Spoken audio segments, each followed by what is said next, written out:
Hey, what's up, guys? Here on the Fire Sports Pod, where everything we got is hot. I'm your host, Zach Jackson, here with my guest host and professor from Montclair State University, Thomas Franklin. Appreciate you coming on, Professor. Thanks, Zach. Happy to be here.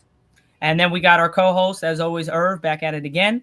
And we're going to get to our podcast. So it's season 6, episode number 6, powered by StreamYard, where StreamYard makes the dream yard go. And let's get right into it. So, Irv, I'll let you take it from here. Yeah, so real quick, Professor. So as we know, and this is probably the biggest signing in sports history, Juan Soto for about 15 years, going for 750 million plus, including incentives as well, going to the Mets. I just want to know, like, what how do you feel about this move by the Mets picking up Juan Soto? Well, I'm excited they signed him. He's a great talent. I mean, the guy can just flat out hit, and he's got a little bit of attitude, which I like. It plays well in New York. You know, he's not a lot of guys who come to New York can't handle the New York spotlight, but he's proven he can. So those are all real pluses. And he had a great season with the Yankees last year, but he's not a complete player. And he was badly exposed in the playoffs last year with his play in right field. And in that series, Mookie Betts showed you how you play right field. Mookie Betts made some fantastic plays in that series, and Soto botched a bunch of plays. And when the games get big, defense really matters, and he was exposed. So I'd like to know, are they going to DH him? I can't imagine he's going to be happy DHing, but he's a DH, right? He's not a good fielder. And although he's improved, I worry about him, and I really think defense is overlooked in today's game. I would definitely agree with that. That was kind of my picture. I didn't think Steinbrenner was going to go over that 760 mark. I think that was pretty fair for Juan Soto. Like you said, defense was a problem. I think all around for the Yankees. I know Judge missed the big one in center field. I know Juan Soto had a bunch of missed in right field as well in that series. But yeah, his defense really has a question. But I would have to also agree with you. I don't think they're going to DH him because I just think I think the only reason why we would say, all right, well, you saw Shohei Ohtani, but Shohei Ohtani is a different type of animal. He's a different star. To me, he's the best player in MLB because he could do it on both sides, pitching and hitting. You saw he went 50 and 50. So I would say Juan Soto, it would be smart for the Mets to DH him, but I don't think they're going to do it after paying him 765 for 15. And then on top of that, it could exceed 800 mil. So I would have to agree with Professor Franklin that it's not gonna. It might work. It might be great. But for me, as a Yankee fan, I can't really. I'm actually happy that we didn't pay him all that money because we just signed a big closer in Devin Williams from the Brewers. We just signed Max Fried a couple days ago. So we've signed 2 big-time pitchers that we've been having a problem for the last couple years have been our problems in losing big games have been our pitching and our defense, and we just shored up that pitching. So I would say that it might have been an actually good thing that we didn't spend all that money on Juan Soto because then we would have just been running it back with the same squad. Yeah, look, I don't get caught up in the money because it's all ridiculous. I mean, it's ridiculous money. And the Yankees, the Dodgers, and the Mets have deeper pockets than everybody else. And so it's unfair. I mean, I'm happy to go to the Dodgers. I mean, the Dodgers are already an all-star team. To have another big-name player, I really do believe it's not good for the sport. I don't like, stacking teams. I never did in any sport. And, and in baseball, look, I mean, those 3 teams, maybe throw the Red Sox in there. Who else are the high spenders? I mean, they're on another level. And, the long, proud franchises like the Pirates, they can't compete. They just can't compete. Pirates, Royals, all those teams that have great baseball histories just can't compete. Okay. So I was gonna ask Professor then, what do you think can change in the MLB? Because I think you're right. Absolutely, I think Dodgers are still very very good team collecting a lot of power hitters. Yankees as well. Now the Mets too. So what do you think can change? What that the MLB should change for the game to be a little bit more equal? Yeah, and that's a great question. Look, well, first off, I'm not a fan of the golden at bat. That's a dumbass idea, and it really is. I don't want to see that. I don't even want to hear that name again. I would like to see baseball go back. Right, I'm an old school guy. I want to see baseball revert to putting emphasis on the small things. Now, you did see small ball come back a little bit last year with the end of the shift, right? So yeah. Saw guys stealing bases and you saw guys putting the ball in play a little bit more, but there's too much of a premium on home runs. There's guys don't have a different mindset with 2 strikes at the plate. That needs to change. And there should be a greater emphasis on small ball, moving runners, and especially with all the specialization among pitchers. Middle relief is so much better today than it ever was in the history of the game. So you got to. I'd like to see them move runners and not just rely on the home run. It's why I can't watch the Yankees. Sorry, Zach. It's all about the home run.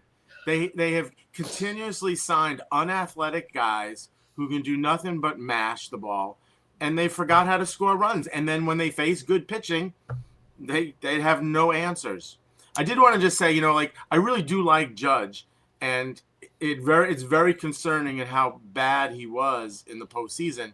The error he made in the field, I can't fault that guy's defense. He plays good defense. He's very consistent. That was very uncharacteristic of him. I can't criticize him for that, but there's a problem. He really was a liability in the lineup last year. Yeah, I was actually going to get to that because you said unathletic, and the first name that goes to mind is Giancarlo Stanton. Exactly. He's horrible. I don't care how good the season he had. I do not want that guy in my lineup. Yeah, and that's where I go to, because we paid him so much money and we're still paying him and we're going to continue to pay him. And that's where I don't think we're going to get rid of him, because he had such a great year. But at the same time, if you can't run the bases, I mean, we had it in the Dodgers series. We ran around the bases and he tried to steal home. He was out by a mile. He just doesn't move. And then when he does move fast, he just gets injured. And that just can't happen. And then Judge, like you said, his defense is great. I think he definitely got exposed where he can't, for some reason, he's a great hitter.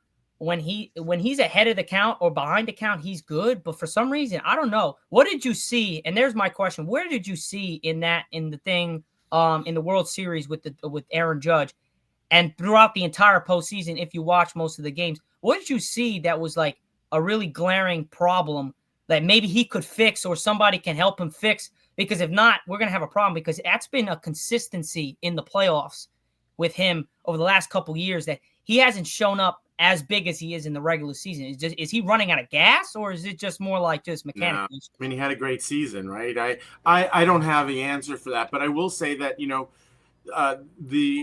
I'm not good at remembering all the years. It kind of blends together for me. But his first experience in the postseason was not good. And then I think maybe his second or his third season, he was significantly better in the postseason. And then last year, he was really bad. So I don't know how you can begin to explain that. But he was not competitive in those at-bats. He wasn't even coming close to hitting the ball. And I think it was, I got to figure it was mostly mental with him. And, it's also becomes more of a glaring problem when you're in the middle of the lineup, right? If he's Volpe at the bottom of the lineup and he's going cold, well, so be it, but they're counting on him.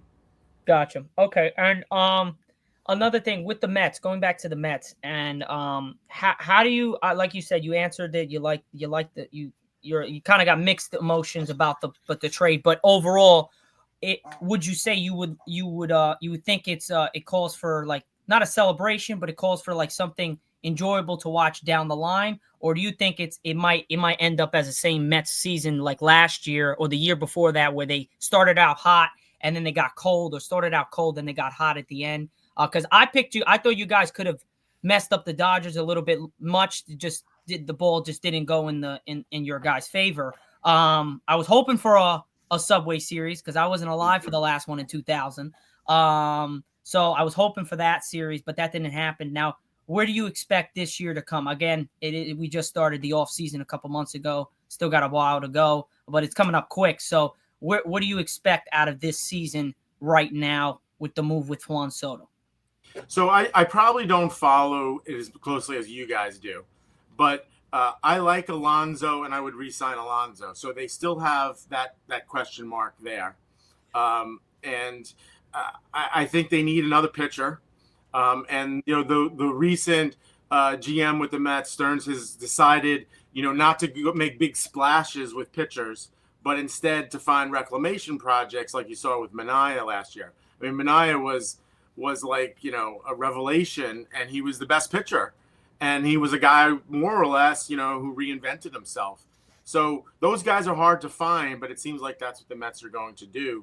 They need the closer to be, he was not great last year. At times he was, but other times he was he was catastrophically bad at times. So I think they got to figure that another arm. They got to get the reliever, the closer straight. I'd like to see them sign Pete. And they're gonna, baseball is so much about the utility guys or the part-time players and the platoon guys, and I'd like to see them find some guys who really contribute. And getting back to your point, Zach, the Mets were much better than the Yankees in the postseason last year. The Yankees benefited from an easy road to the World Series. Mm-hmm. The Mets gave the Dodgers a much harder time. Oh, without a doubt. Yeah, and so I didn't think the Mets were a World Series team, so they overachieved last year, and every fan base loves it when your team overachieves. But I don't know. I would expect the Mets not to overachieve this year, but they also then have the boost of adding Soto. But they got to sign. I think they have to sign Pete, and if they don't sign Pete, they've got to get a replacement there at first. And Pete is probably going to command a lot more money than his last season would garner, but he's an organization guy. You picked him up. He came through your organization. He's been a really solid citizen. He's a great teammate. He's improved in the field. I like him. I think he, is probably going to get overpaid, and like here in New York, where we're familiar with the Daniel Jones contracts. Yeah. But that's the cost of doing business.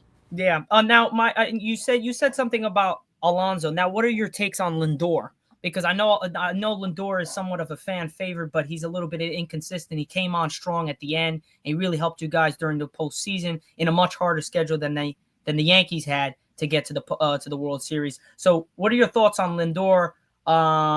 And if he's like a valuable asset to keep, and then you would have a big three with Juan Soto. I know you don't like the stacking, but you got a big three in Lindor, Pete Alonso, and Soto. Would you be willing to keep him, or would you rather let him go, keep that cat, and then bring in a relief pitcher or a closer like you said that they desperately need? No, Lindor is the heart and soul of the team. He's the captain. He has A+ leadership skills, right? And so his value is not just about numbers. It's about his presence, his maturity. He's so mature. So many of today's players ride the emotional roller coaster, and they're always celebrating and real showy about their accomplishments. And Lindor's not. He's a very mature, even keeled guy, and I love that. I am also a Met fan that's realistic. He's been a disappointment until last year, a little bit of a disappointment until last year. And last year he was the guy we thought we signed, and last year he was, that's probably his best season, even better than the season he had with the Indians. I love the guy. He's a complete player. He's a leader. He has all the intangibles. Give me 10 more guys. Gotcha. And the last question before we'll transition into the Knicks thing. I know you're a Mets fan, but just to talk about the Yankees, obviously we're transitioning into Plan B, which is obviously what we've done. We re-signed Jonathan Loáisiga, we signed Max Fry, we just signed Devin Williams. So where do you see the Yankees going? Same question I said with the Mets. Where do you see the Yankees going this year with the departure of Juan Soto, but now the acquiring of some guys that we desperately needed last year in the bullpen and in the starting pitching role. Where would you see in that angle? Where would you see the Yankees back to the postseason, back to a long postseason, or really just like kind of rebuilding year, and next year is more like a year that they're going to push for a World Series run? Yeah, look, I'm a Yankees fan also. I am an unusual sports fan in that I love the sport and I root for good play. And if the Yankees have players that I like, I root hard for them. And in recent years, they haven't. They've gotten better, but the Stantons of the world do not do it for me. Right? He hurts my eyes, and I don't care how good a year he had last year. He's not a good baseball player. He's just not, in my opinion. And I don't want him on my team. He's got too many muscles. And it's just, he's a net negative player, and he was good last year, and that was good. And if there was any way they could, unload him, I would do it in a second. But nonetheless, the problem with the Yankees has always been their roster's constantly in flux. I mean, since the Jeter core, they've been constantly in flux. And baseball, mercenaries don't win World Series, and the Yankees hire these mercenaries and they tend to disappoint. Look at Rizzo, right? Rizzo should have been a great sign, right? Because he had won a championship. He was a really solid player, but he's been a huge disappointment, right? They come to the Yankees and they just don't either perform or they don't gel. The team doesn't gel. And if you're going to play, if you're going to rely on the home run, mercenaries do help, but the Mets are not. They were a team that gelled, and that takes time. But if your roster is constantly in flux, that can't happen, and that's probably why the Yankees haven't won a World Series in a long time. I would definitely agree, and for you to say about the home run thing, it's similar in basketball. When you rely too much on the 3-point shot, you live and die with it. It's same with the home run. The Celtics took 56 3-pointers last night. I mean, first of all, I don't want to watch that. Second of all, that is such a horrifying number, and it's not interesting basketball. It's just not. And yeah, I think, Zach, you drew a very good analogy where the home run and the 3-pointers are very similar. Okay, so with that, we're going to transition into the New York Knicks. Again, Thomas Franklin, I appreciate you coming on for this. So we had a great segment there. Then we're going to move to our second segment. So, Irv, what do we got with the Knicks here? Because I know the Knicks have been they've been put on a pedestal from last year. Brunson was awesome. Then they got the Karl Anthony Towns trade. To me, I want to get your take in a bit, Professor Franklin, on that trade, and if you liked it or you didn't like it. And if so, would you rather kept Donte DiVincenzo and maybe traded somebody else instead of him, or with the Julius Randle? And then kind of like, what do you expect the Knicks to be at the end of the season? Do you think they could win the final? So, Irv, I'll let you go with that. All right. So as we know about the NBA trade, it was Donte DiVincenzo and the infamous Julius Randle, who for a good amount of seasons was the number one option, was the main leader of the New York Knicks. So they traded him away for Karl Anthony Towns. Now, this trade, for the media to react, they said that it was a bust. They said that some of them said neither team won. Some of them said that the Wolves won. Others said the Knicks won. Now, I'm in favor for the Knicks because you have an all-star caliber player in Karl Anthony Towns, who is the best shooting big man in the league. And then you combine him with Jalen Brunson's offense and his playmaking ability. That right there is a great duo. Now, I know he had Mike Conley, and Mike Conley was, a veteran, a good playmaker as well. But Jalen Brunson, I feel like ever since the Knicks signed him, he has been reborn, and he is now, a better player, an all-star player now. Not like how he was with the Mavs. Now, I mean, this was a humongous steal for the Knicks, I personally feel like, because the Wolves, they gave up one of their offensive powerhouses, because right now the Wolves are struggling with Anthony Edwards, literally probably the only playmaker, or scorer that they have. You know, him trying his best to gravitate all the attention towards him. So that way his other, but without Cat, without his like his big man who could shoot the ball or he could drive into the paint, get into the paint, do that post work, the Wolves are right now struggling. But you know, I feel like the Knicks, and then the Knicks also acquiring Mikal Bridges as well, getting that, you know, that Villanova team back in there. So you know, I think the Knicks are championship contenders. They do have the chemistry. They do that. They do have the offense. Defensively, I think at the perimeter they're good. In the interior, it's a little inconsistent, especially after losing Hartenstein. Losing Hartenstein really damaged their interior defense because now it's up to Cat, and Cat defensively is not really good. He's definitely physical, but he's not good defensively. And then as a backup, they have Jericho, who is athletic, who can block shots, but again, defensively, he's just not really consistent enough. So, what do I think about the Knicks? I definitely think that they're contenders. Maybe if their interior defense could improve a little more, maybe they'll definitely have a shot at the Eastern Conference Finals. Hopefully, beating either Cavs or the Celtics because those are two powerhouses right there. But yeah, I legitimately think that they could be potential contenders. Yeah. Gotcha. Yeah, look, I think so. I don't follow NBA as closely as you guys do until the second half. I honestly, I just don't have the patience to watch a whole season Right. Yeah. chucking up threes. But the Knicks were very, very entertaining last year, and they had a really likable roster, and similar, and they have a lot of similarities to the Mets in another sport, where they overachieved.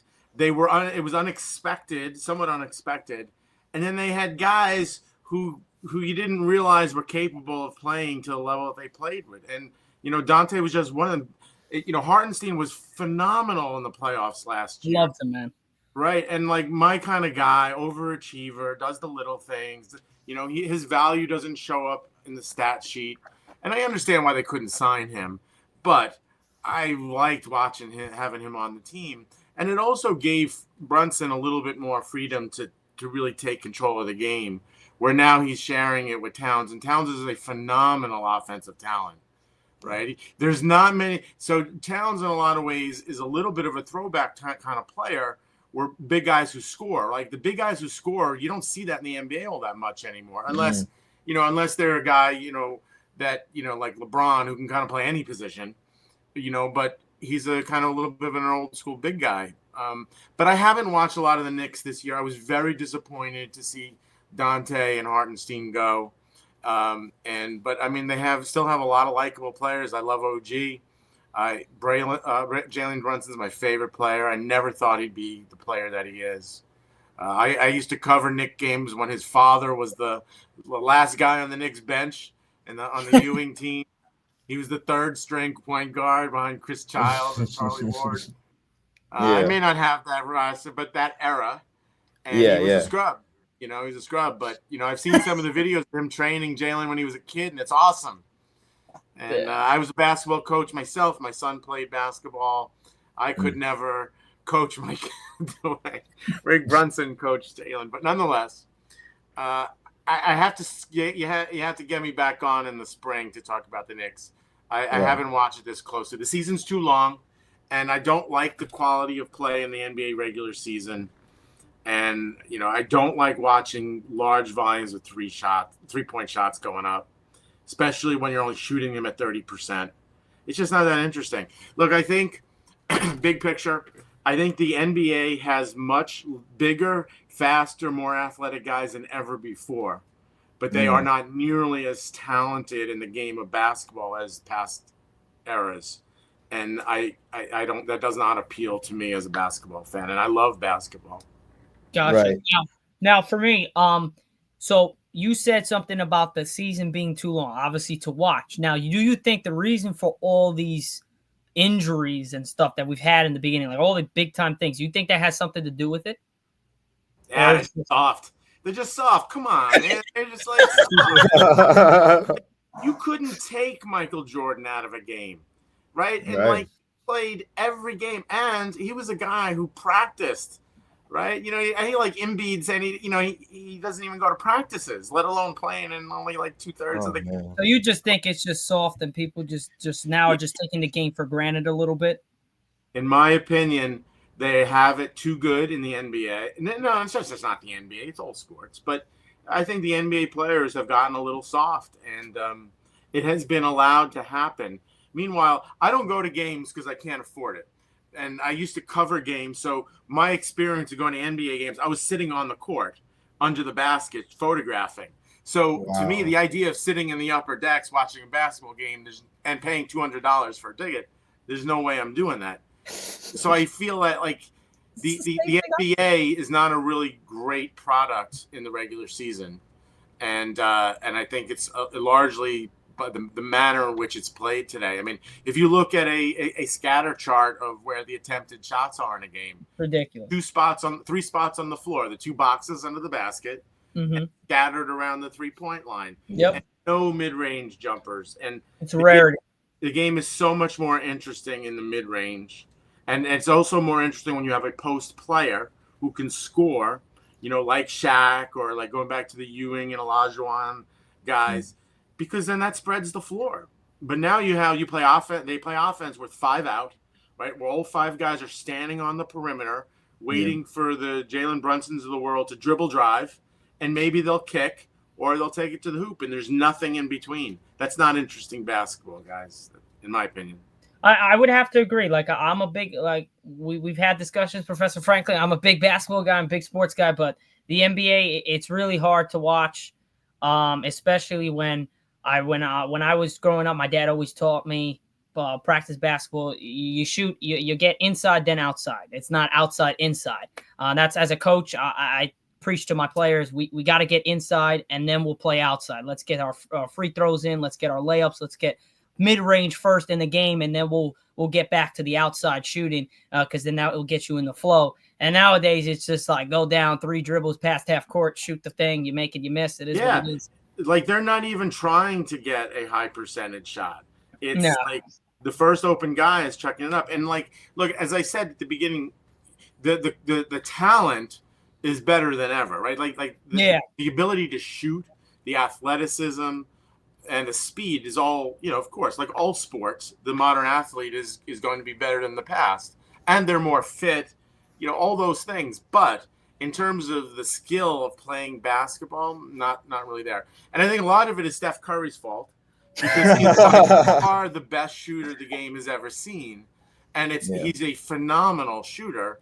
And he is now, you know, it's now okay to come across the half-point line and shoot it up without even making an entry pass. But for the fan, that's not interesting. Like, I know I'm in the minority here, but that Olympic team, that was horrible basketball in my opinion. And of course, Curry is a phenomenal talent, right? He's no denying that. But watching him shoot when he's being double teamed from 5 feet beyond the 3-point line, that doesn't do it for me.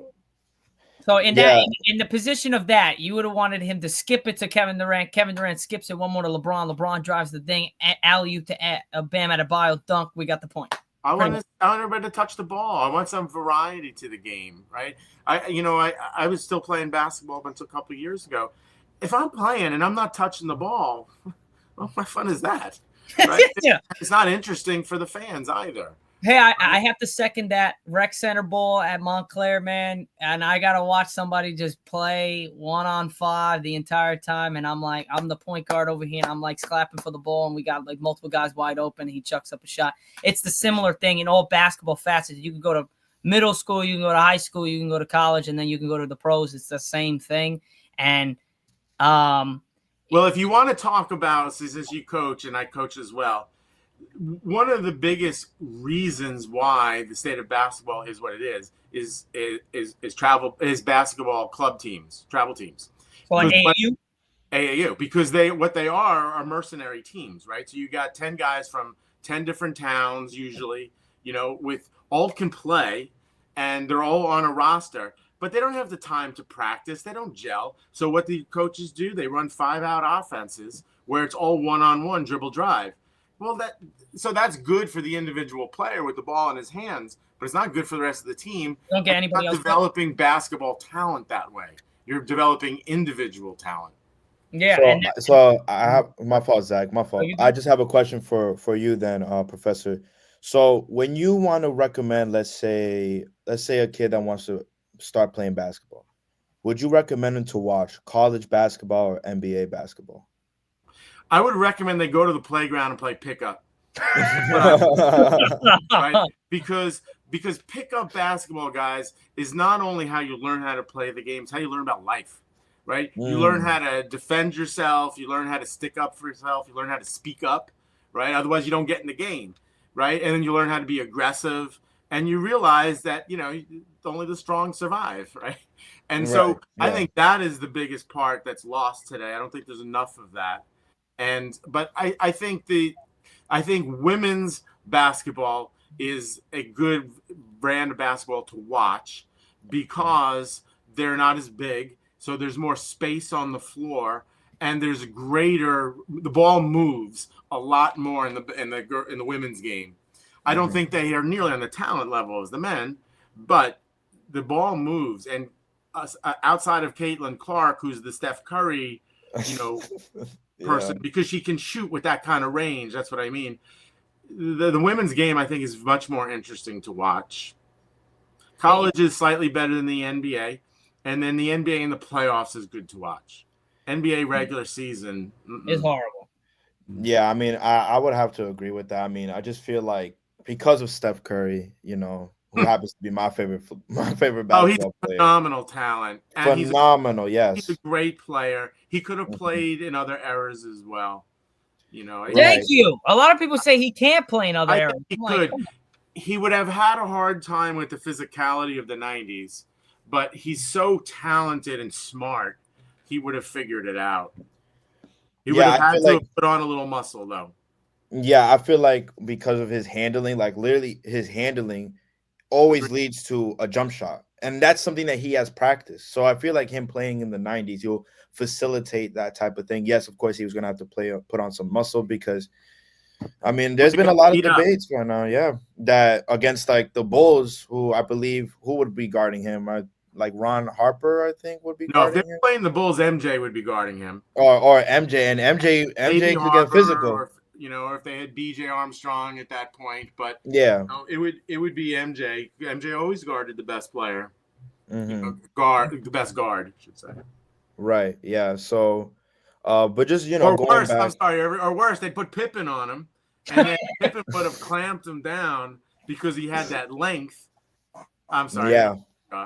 No. I absolutely agree with that. I just for that type of thing is because it depends which Warriors you're trying to play. If you're playing against the KD Warriors, I feel like Pippen will fit better with KD because KD's like 7 feet with a 6'11", 7-foot wingspan, shooting the mid range and all that stuff. And then Jordan, of course, I agree with putting him on Curry because he is the best player. So. Yeah, Durant is a special talent also. Like the NBA's never seen a guy like him, right? He is truly a first because at that size, and not only is he that tall, he's so long, right? Who in the history of the NBA could have defended him? Nobody. Right? LeBron. You have to put some muscle on him for him to like physicality.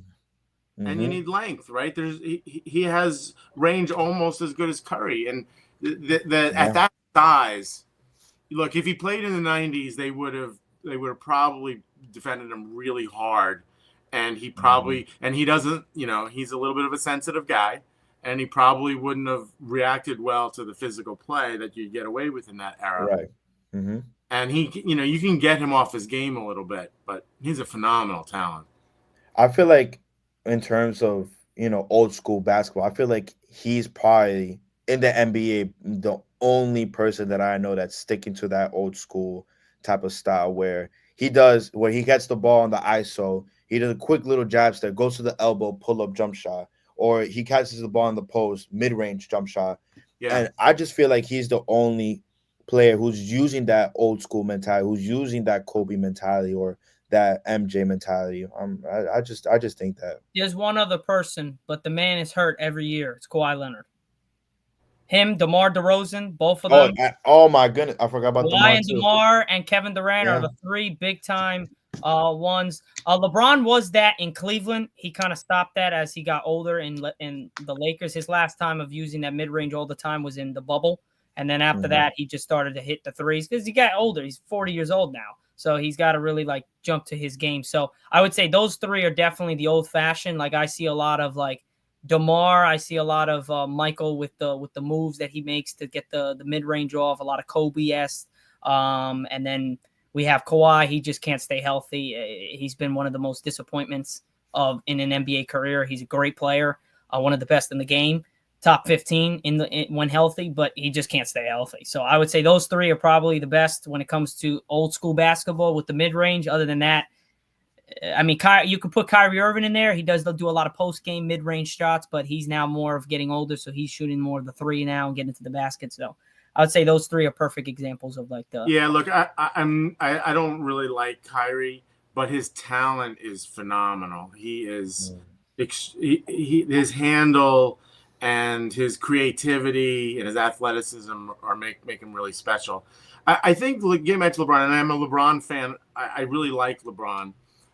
But he takes a beating, right? Nobody gets fouled more than he does, right? And and because he's so strong, he can withstand it. But I think as his career has gone on, he's been the kind of player that settles a lot. Like he doesn't work for his shots like he did earlier in his career. And if you just took the NBA, the 3-pointer away, how different his career probably would have ended up. Because he settled for the three in the latter part of his career.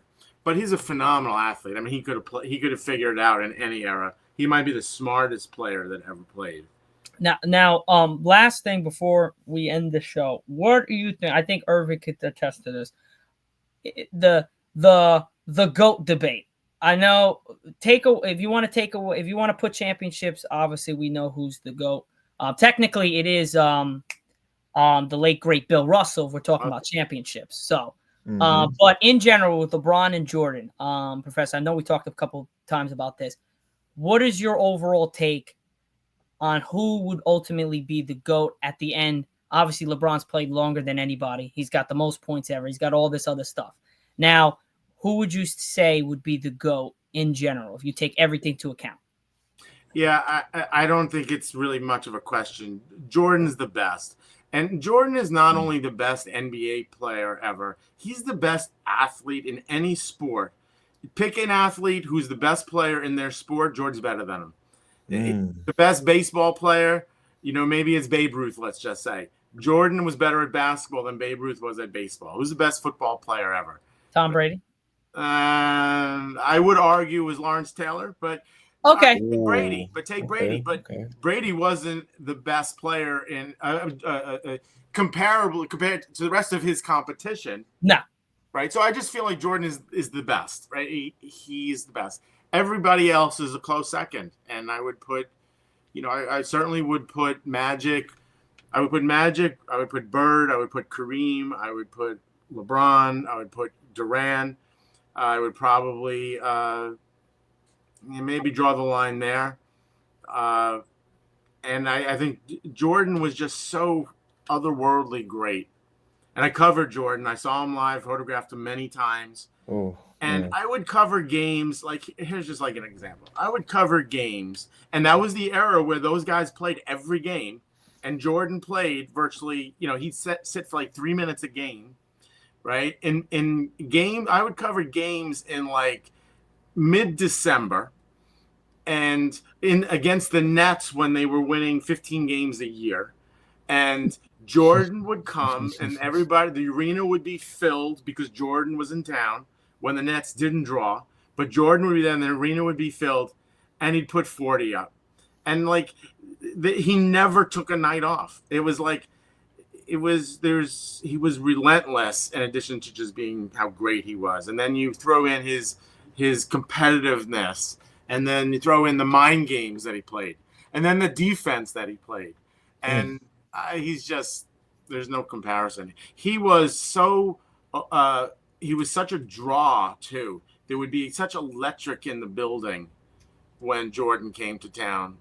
and they were great. And you know, he wasn't surrounded by a ton of talent, right? Obviously, they had Pippen and, you know, Rodman, but Rodman was a role player, Yeah, he right? wasn't a scorer. No, Yeah, he was more like a defensive rebounder type and of a person. great one. But Yeah, you know, it wasn't like Jordan had, you know, Dwayne Wade.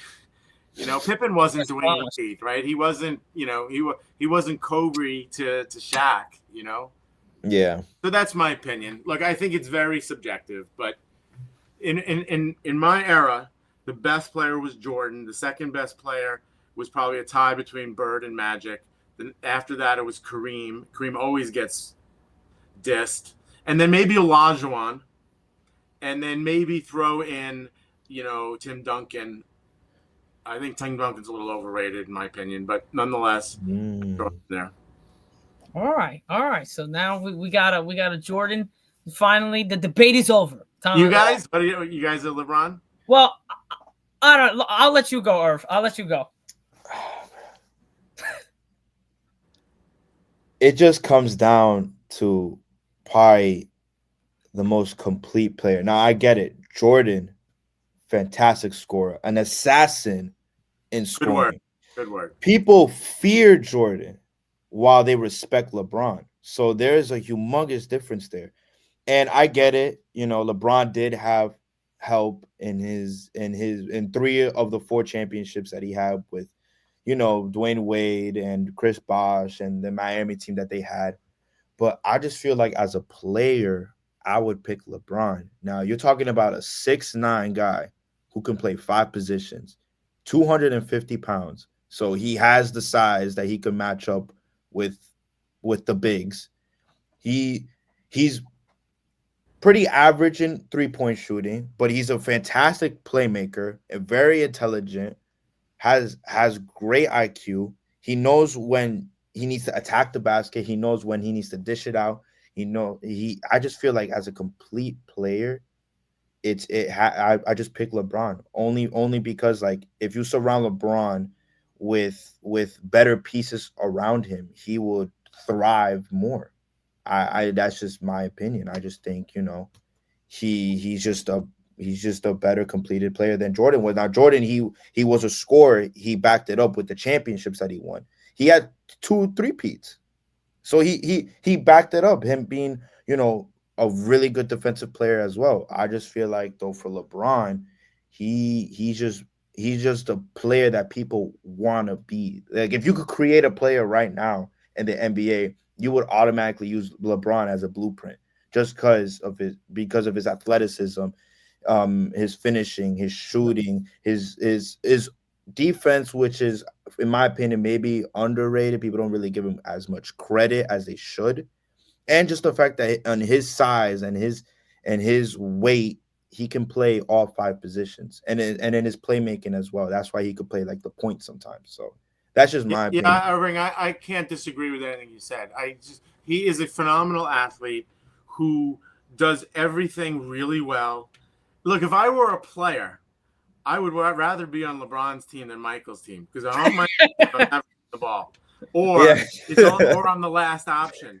LeBron would make me a better player, and so I think there's value. There's definitely validity to what you said, but you know, when the game's on the line, LeBron's not your guy, and he has time and again shied away from it a little bit, or just not taking great shots. That Jordan was like, he lived for those moments. And, you know, he took the heart out of our Knicks. I mean, just like the Knicks had the talent to beat them, but Jordan just willed it. He was just he was a freak. He was just a freak, and we hated him, but never lost sight of the fact that we were watching somebody who was great. Yeah, I would have to agree with really both of you guys. I'm a you know, Professor Frank, I'm a LeBron guy. I love LeBron. I've watched him pretty much. That was the first NBA game I turned on was LeBron in Cleveland. So I love LeBron. I will literally go on his side most of the time. There are times where I'm at the TV. It was in the bubble in 2020, and we had a 3-0 lead or 3-1 lead against Miami, and he had a chance to take that shot, and he passed it. And I'm like, come on. So there are times where I'm watching the thing and I'm like, you got to take the shot. I don't care if you miss it. You've been Skip Bayless has been telling you, and he kind of is a little bit of a nut when it comes to literally poaching LeBron, because I can go back into the playoffs. He's got the most game-winning shots in NBA playoff history at the buzzer or with 5 seconds or less. So he does have to he does make those shots, but again, I do agree he does shy away from. He has done it. We could say 2016, even though Kyrie hit that crazy shot against Golden State, but he even said it himself. He said Kyrie gets the ball, let him have the ball. So I can get it, but I gotta agree with my boy Irv here. As a complete player, I just the love of the game and the way he passes the ball. To me, he's other than Magic, I would say he's the best passer of all time. I mean, now you could throw Jokic in there, but he's only been playing for a certain amount of years. So I would say it's either LeBron or Magic when it comes to passing. He can rebound. He can block shots. He can steal the basketball. He's done everything. But as the cerebral assassin, as MJ was, and his copycat basically was Kobe Bryant, both of them have the mentality to win no matter what. They're taking the shot by themselves, but it's going to be a good shot. It's not. That's the difference between Kobe and Jordan a little bit. Jordan had better selection of shots at the end. Kobe would just hit shots that everybody's like, what the hell? How did he hit that? Jordan's more like, yeah, he's gonna make that mid-range. He's gonna get to his post game. He's gonna hit the MJ fader. Like, he's gonna do all that stuff. That's where I would say Jordan has the edge. But as a complete player with 4 championships, as many of the Finals MVPs that LeBron has, the Defensive Player of the Year that he should have had, that they gave to, I believe it was, I forgot, I think it was Gasol, one of the Gasol, not the Gasol brothers. I think it was Noah. So I forgot. It was back then in Miami days. So he's missing some accolades that they took away. But at the same time, if you're talking about accolades, you would have to say kind of, when you're talking championships, it's Jordan. If you're talking statistics and all that crap, then you'd probably have to go LeBron, but he's played longer than everybody. So if Kobe had played in a different era where he didn't follow or overlap with Jordan, he would probably be viewed a little bit greater than he is. But he was a notch below Jordan, in my opinion, but not much. But he also didn't play with the same kind of flair, and he didn't have the moments as much as Jordan did. And that's not his fault, but I just want to say 2 other things. What we didn't talk about, perhaps LeBron's greatest asset is just the solid citizen that he has been, and how he's lived his life as a kid who was famous before his career even began. Yeah. How few people have actually withstood that type of attention while he was 14, 15 years old, and then exceeded expectations. Like, I can't think of another athlete that I'm aware of who came so highly touted and then exceeded expectations. And the fact that he's lived so cleanly there's no blemish on his record. I have such respect for him and how well he's handled it all. Now, look, I don't like the kid playing on the team. The kid shouldn't even be in the league, right? That's not cool. And I really wish he would retire and go out being the great player that he is. But it's not going to get better for LeBron. It's going to get worse. And so he needs to go. He needs to retire and, secure his legacy before he turns into a guy who's struggling to get 12 points a game. And he's not far off from that, No, he's not. He's not. It's dropping in some of these games. He's dropping only like 15 points. It's true. He doesn't have the lift. He's not fit. He doesn't finish like he used to. And he gets fouled a lot. He just takes, because he's such a physical specimen, guys beat on him. Yeah. He doesn't get nearly the call. Now, he complains too much, but he doesn't get the calls that a lot of other guys would get because of who he's so strong. Yeah. He could have played. He could have been a great player in any sport. He could have been an all-pro tight end. Like, think of a tight end at his size. Nobody. He'd be a great football player. And he was. He played in high school football. That was his 2-sport athlete. He could have probably went pro in both. We could put a bat in his hand and he'd figure out how to play baseball. Give you a racket, put tennis racket. And he's so smart. He's just like he's a step ahead of everybody. I just feel like there's a part of him that is underachieved on the greatness level, and I don't think he's had the same kind of moments that a lot of other great players have had. That's all. But we're really nitpicking here. Gotcha. Oh well. Oh, and then one other thing, Djokovic. Djokovic would not be the player he is today in any other era. They would have defended him differently and more So physically. you think Jokic is the reason why he's so dominant is because no one's really that physical with him? Yeah, and just like the way the game is played, where it's spread with the 3-point line. Back in the 90s, the defenses were not spread out like they are today. So he wouldn't be able to do that slow spin shit he does. Oh, sorry. That stuff. No, you're good. You're good. I just feel like he's so not athletic, and I don't know. I'm not a big fan. No, I think he's a great player, but he's not. He's not an all-time great in my opinion. And it'll start to decline on him very fast. Once he starts to decline, it'll be like over. Really? Wow. Okay. I think so. I think you're already seeing it, right? He's already in decline. And he's not in shape. I mean, he's just not a Yeah, all he's those definitely not in players shape. that's not in shape. Yeah. Gotcha. Well, strong words and strong statement out of Professor Thomas Franklin from Montclair State University. I appreciate you coming on. That will be it for our show today.